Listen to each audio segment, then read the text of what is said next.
Hi guys, it's Ariana. Welcome back to my channel. So for tonight's video, we're going to be reading some more scary stories. So I filmed this makeup look and I'll probably be posting it on my channel tomorrow in just kind of like a speed run, just like a fast forwarded video of me doing the makeup. It's not going to be like a talk over or anything. It's just going to be me literally doing the makeup, just because I'm not entirely sure if my new audience is really that interested in makeup videos, but I wanted to post a Halloween themed makeup for spooky season because it's literally spooky season. And I won't be able to post a scary story tomorrow because I'm too busy tomorrow. I have a lot of work to do and then it's Thanksgiving in Canada. So this weekend is going to be pretty hectic. I will try to post on Saturday and Sunday, but I won't be able to post a scary story tomorrow. So I'm gonna post this makeup look tomorrow just so that you guys, whoever is interested, still has content, and I hope you guys watch it because it would mean a lot to me if you guys did. It'll probably be a fairly short video, but it's just gonna be some fun, creepy, spooky music and me doing this look. So I followed a YouTuber, her name is Jillian Maria, and she did this really, really gorgeous kind of like pirate clown look, and that's the look that you see right now. But hers is obviously way better than mine because she's an actual makeup artist, whereas I just wanted to recreate it, so that's what I did. So I will tag her in the description box down below in that video once you guys watch it, and you guys can go watch her channel as well. But she did a really, really cool look and I wanted to recreate it. So that is the spooky look that we have for tonight's video. My Wicked candle is in here. It smells like caramel apples. I have a passion tea lemonade in my new kind of like, I think this is like their fall themed Starbucks cups, and look how freaking gorgeous this is. I love the reflected like gold shimmer that's in it. It's so pretty. I'm probably gonna get lipstick on my teeth, but we're gonna ignore that. And we're gonna ignore the fact that this wig likes to get really, really tangled. So without further ado, let's jump on into the stories. So the first one that I'm gonna read is from my email. So this is from a subscriber. She emailed me and said, "Hello, I'm a new subscriber of yours and I love your videos so much. I'd like to preface my story with saying that paranormal things always seem to find me, even when I was little. I have so many stories to share with you if you'd like to hear them, but for now, I'll tell you the most recent story. Around March of this year, my fiance and I finally moved out of my parents' house and into our own house. It's a little white house that definitely needs some work, but it's perfect for us and our two dogs, Juju and Bella. I don't remember how long we had been in the house before strange things started happening, but the first thing that happened creeped me out. It was almost bedtime and my fiance had gone down to the unfinished basement, which we're pretty much just using for storage right now, to go look for something. Obviously, there was a distinct sound made when anyone walks up and down the stairs, and considering my previous experiences, I always find myself listening for sounds involuntarily. I never heard my fiance come up the stairs, but I saw him come from the kitchen. He stopped just outside of our bedroom, looked at me, and then kept walking out the front door. Or so I thought. Shortly after, I heard the sound of someone coming up the stairs, and I felt my heart racing. Then comes my fiance from the kitchen into our bedroom. And he must have noticed that I was confused or shaken up. He asked me what was wrong, and I asked him if he had just gone out the front door. He looked at me confused and said, "No, I was in the basement." I had told him what I had saw, and he simply said, He confirmed my suspicion about something paranormal being in our house when one night I was going to be getting home late, and he knew that. He told me that that night when he got home, he heard my voice while he was in the shower, along with footsteps and a few other voices. As soon as he got out of the shower, he asked me what I had said, only to find out I was still on the way home, and I hadn't been there at all. I've had the same experiences when I've been in the shower too. So now I either play my music super loud or I turn on the TV in the living room so that I can just tell myself it's just the TV. That's all I have to share for now. Let me know if you want to hear more stories. So thank you so much for sending that. That's awesome that you guys are sending me your stories now. I love it. It's so cool. It's just a little bit more personal, just like not like a random Reddit story. It's like your guys' actual experiences. So thank you so much for sending me your story. That is so fucking creepy, and I'm interested to know if you experience more things in your new house because that's so fucking creepy. Oh my God. So another story that I want to read is from my email again, and she says, "As we all know, Mexico is known for its creepy and strange hauntings and legends, so here's mine. When I was 8, my mom decided that she wanted me to go to Mexico as a surprise to my family that I had never met. So as you can imagine, I was very nervous, not only about getting on a plane, but I was going to be away from my mom for almost 2 weeks. However, my mom reassured me that everything would be fine and I would have tons of fun. Fast forward to that day I actually got to Mexico. Everything went okay with my family from both my mom and dad's side. They were all excited to see me, and we had a little get together as a celebration that I was there. We first arrived in Guadalajara and everything was okay. Nothing weird happened to me. Now, when I got to my grandma's house, that's when everything went downhill. To give a little background, my family had gone through their fair share of hauntings, but nothing will ever compare to what happened to my aunt. When she was in her early 20s, she had her first child and had moved into an apartment trying to get her life together. The apartment was a nightmare. I remember her telling me all the experiences. I specifically remember her talking about how the spirit or demon would scratch her and my baby cousin, and how they would drag her out of her bed.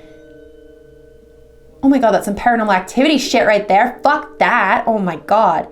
They would drag her out of her bed, and one time she even levitated. That always freaked me out, and she would always warn me not to go looking for things because they'll come for you. However, this one night, something very creepy happened to me. You know how when your family lives in a small house in Mexico, people have to sleep in the living room? I ended up having to sleep in the living room with my grandma, and I honestly didn't mind. I had slept in random places before, so it didn't bother me. I kept waking up during the night though, and I just thought it was because I was genuinely missing my mom. But I got this strange feeling that someone was watching me from the kitchen. I didn't want to look, but I was 8, so you know, sometimes you do stupid things. And well, I looked, and I remember seeing a woman and her 4 kids just standing in the kitchen, looking right at me, holding hands. It was super creepy. I got really scared because, well, they just looked creepy staring at me. I tried waking up my grandma, but she told me I was just dreaming and to go back to sleep. But they kept getting closer, so close that they were literally next to me. I'm pretty sure I blacked out because I just remember the next morning. I didn't tell anyone because I didn't want to seem like a weirdo bringing these types of things up in the morning. For the rest of the trip, I just felt so strange. I just tried to forget about it, and then once again, something strange happened. I was at my great-grandma's house, and it looked like she owned almost a whole apartment complex because there were so many rooms within the house. But there was one room in particular that I will never forget. My grandma had a room upstairs filled with dolls. Everywhere you looked were dolls. My older cousin was showing me the room, but my aunt had called her, so she told me she would be back in a minute and left me alone. And all of a sudden, all of the dolls just started turning their heads towards me. I remember being so scared that I just ran out crying. My aunt looked really concerned when she saw me running out of the room because she was coming up the stairs to get me. She just hugged me and told me not to ever go back in that room. I never did, but that always stuck with me. And sometimes to this day, I still think about it. Second story, it's kind of short. I believe that when I went to Mexico and I experienced those things, my mind was opened up to everything because I've had a lot more strange experiences throughout my whole life. My sister invited me to go see a movie, and it was the first Annabelle movie. I love scary movies, so I was super excited. We were watching the movie and everything was fine. I loved it. But that night, and for a whole week, I would have the same nightmare. I was sleeping, and the woman from the movie, the white dress, would come running towards me from my bathroom. Mind you, my bed is right in front of my bathroom, so it made it a lot creepier. I had this dream for a week, and she would get closer each time, but on the last day, she got to me, and it was terrifying. Except the morning after, I remember feeling a burning sensation on my leg. I checked it out and had 3 scratches on my thigh, and that was actually the last time I ever went to the movies. Number 3. This happened, I believe, in 2020 or 2021. I got very sick, and it wasn't COVID. It was just the medication causing me harm. So basically, I was fainting all the time, and so I finally went to the hospital. However, this time in my life was very negative for me because my parents had separated, and I was kind of going through like this depression and just being really angry. So I felt like there was a lot of negative energy around me. One time I was on the phone with my now ex-boyfriend, and I was home alone. That night, I heard something fall in the kitchen. I thought it was just maybe one of my dogs messing around with something, so I didn't really pay much attention to it. I had this unsettling feeling, so I went to go check. One of my pans had flown off the little drying rack, which was impossible because there had been mugs and other stuff on top of it. It kind of freaked me out, but I decided to just ignore it. I cleansed myself a little while later after that and felt better, but that's when it started getting sick. I don't think it was an attachment. I feel like it was just residual energy lingering, but things happened when I was in the hospital. My auntie had paintings that I gave her nailed to the wall, and while I was in the hospital, apparently, they flew off the wall. I thought it was really weird, and every time I would pass out, I would hear something or someone whisper in my ear. I cleansed myself again, really good this time, and it went away. But I know it still lingers around, and whenever my depression or anxiety is at the breaking point, I can feel like it's waiting for me. Number 4, I do have my own psychic abilities. Multiple times I've been able to feel bad things, sort of like a premonition.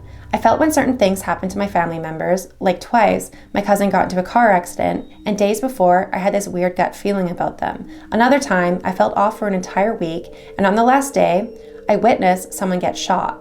And a day later, my ex-boyfriend's dad passed away. I've had a lot of weird experiences. Anyways, I've been trying to become more spiritual and I've been practicing my psychic abilities. I hope it doesn't try to take advantage of me because I'm in a vulnerable state right now. I'm trying to get better. I'll update you next month or so and let you know if it's back.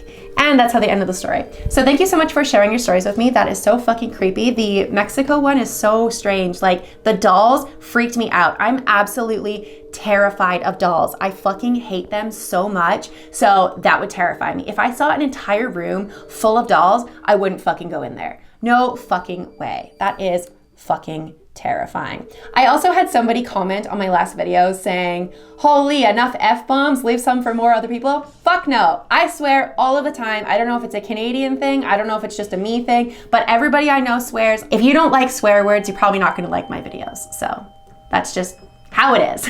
So this one's from the no sleep section and it's from the Reddit author Finn901013. This one's titled, my girlfriend and I went to an old drive-in theater. Now I think we're being followed. 2 weeks ago, me and my girlfriend Paige decided to drive up to Canada and spend the weekend in Montreal. It was a good trip, but I can't deny that what happened on the drive there put us on edge. It was something of a relief to head home that Monday morning, within the unspoken agreement that we wouldn't make any more random stops. On the Friday evening, we were driving through forests with the windows down. The strip of the sky between the trees was a dreamy pink. The evergreen smelled sharp and cool. Paige was laughing, trying to teach me French phrases, which I purposely botched. Hey, look! She was pointing at a muddy wooden sign for Pine View Drive-In Theater. Paint peeling. You ever been to one of those? No, never. I was already turning in. You? No, but I've always wanted to. I wonder if it's open. I was focused on steering the narrow road through the trees, but I could hear the smile in her voice. She loves spontaneity. We were making good time, and we had already told the hotel we'd be checking in late, so why not? The ticket booth was deserted. The barrier gate was raised, obscured by branches. Damn, closed.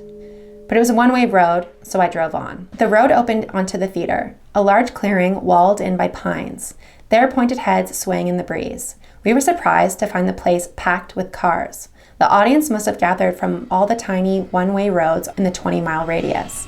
I parked us on an empty space between two cars in the back row. The wheels ground down over the overgrown grass, giving off a scent of damp soil. The movie had been started.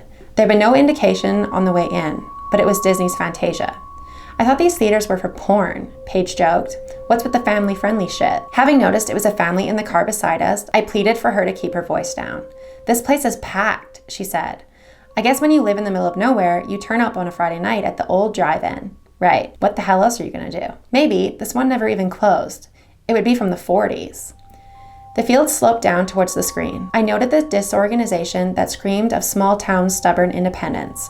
The cars were packed in a tight lanes, 5 or 6 vehicles deep in some spots. If someone had to leave or if there was an emergency, they were trapped. I wondered if folks in those parts were the sort to leave their phones at home, people who didn't even have an internet connection. I'd seen pictures of drive-in theaters where the movie audio came from speakers next to each window. Here, the speakers were fixed to telephone poles, one pole for every 100 square feet, so the sound quality wasn't great. After a while, I started to lose interest in the movie. I'd seen it before, and it wasn't really my kind of thing. It had gotten dark. It was hard to make out the line where the trees ended and the sky started. The only light was the beam from the projection station hut to the wall that made the screen. I saw the silhouette of a man emerge from the car in one of the front rows. He ducked between the cars, trying and failing to go unnoticed. He disappeared off to the right, maybe to the washroom. Through the rear windscreen of the car immediately in front, I could see the back of a man's head. He wore a baseball cap over wavy hair. He looked so still, enthralled by the movie. Paige dug a bag of chips from the back seat for us to share. I slouched against my door, and she lay across with her head resting on my chest. A cool breeze flowed through the open windows. A crunch of grass announced a car parking immediately behind us, boxing us in. My stomach clenched for a moment, but I reminded myself we were in no hurry. If need be, we could always ask the driver behind us to let us out. I tried to get a look at them in the rearview mirror, but it was no good. All I could see was the movie reflection in their windshield. Holy shit! That couple in the next car. Don't point! She's always like that. She's the sort of person where you'll say don't look, and she's already spinning around in search of the person in question. No, seriously, look. It's okay. The woman in the driver's seat was wearing shades, which was odd. She was blonde and pretty, with perfectly smooth skin. Too perfect. Is that a mannequin? What the hell?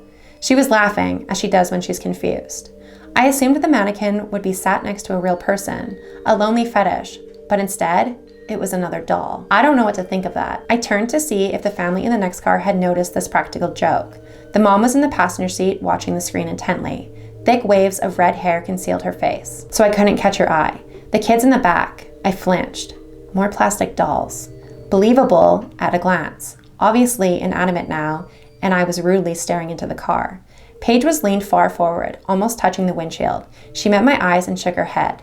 That's creepy. Some of these cars must have people in them though, right? I glanced at the man in front, who on second thought seemed cold and still. The car behind us. I tried to keep my breath steady, my voice calm, as I looked in the rearview mirror again. It was impossible to see into the car. It was pitch black, lively with a reflected cartoon Pegasus. I had saw a guy walking around at the front.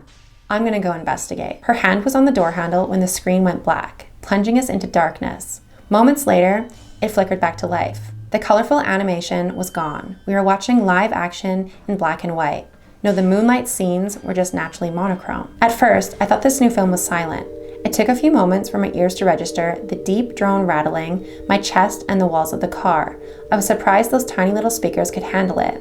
But really, it felt like this new soundtrack was coming from somewhere closer to the ground. The view on the screen rolled over roots and leaves. The cameraman was walking through a forest, like the one that enclosed us, swaying a little, like they might be breathing heavy. But there wasn't any sound, but an escalating groan. There were a lot of flies in the shot, clouds of them blowing up in each step of the cameraman. I knew what this meant, and this new film didn't feel like a fiction. A dip in the earth, and there it was. A pale hand peeking from beneath the soil, a shallow grave. The number 3 was stamped on the screen for a split second, overlaid. Another limb came into view, maybe a bicep. It almost glowed white in the black earth, like some giant maggot. Number 2. I heard ragged breaths. One or both of us was hyperventilating. The low drone now had other tones in it, a dull roar like a hurricane outside the window. The camera panned up to the mound of earth 20 feet across, dotted with half-submerged bodies, engulfing in legions of flies. Number 1. The droning stopped.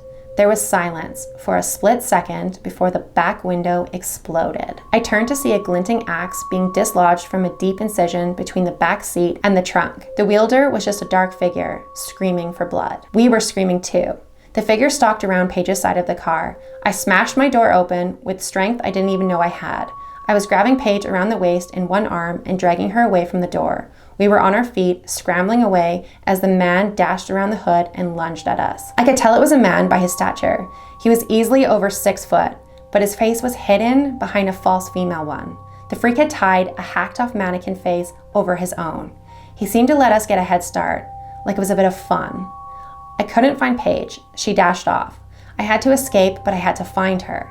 I don't remember much of the sprint through the field, between the cars except these frantic thoughts and the taste of sweat and acid.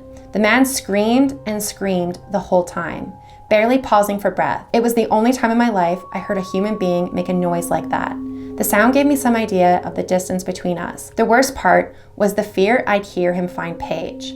I slowed down, trying to think. I crept around the back of a beat-up old truck and found her 20 feet away, crouched behind a sedan. She looked up in panic, then slumped back against the car. Further down the hill, the man shrieked painfully, like his throat was tearing in the strain. There was another whine of metal under an axe blade. Paige pointed at the trees, and I nodded. We crept out of the clearing. My heart was pounding in my ears.